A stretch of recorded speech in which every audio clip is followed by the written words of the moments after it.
Alright, so welcome to Pbteck, and in this video I'm going to give you the frequencies that you can use to track Gotv signal.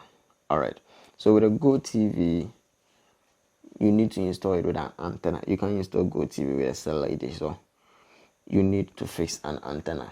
But we have antenna made for Gotv installation, and you can also use any antenna at all, provided it can get you a stable antenna signal or the terrestrial signal.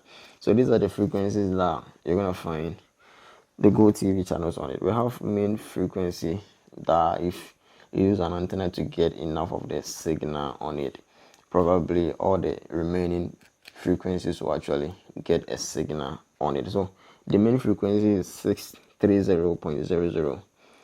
Alright, but you can track 480.006, 50.00, 634.005, 62.00, and 6506.00. All the frequencies will be listed on your screen, so you can pick one of it and then track with it. Alright, so the main one will be the 630.00, so you can actually use this one to track.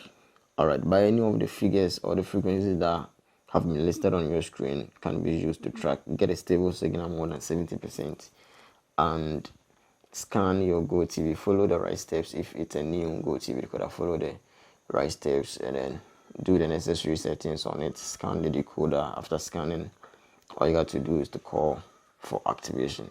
So that's it. If it happens to be your first time being on this channel, all you got to do is to like the video, share, subscribe, and then come back for more. Alright, thanks for watching.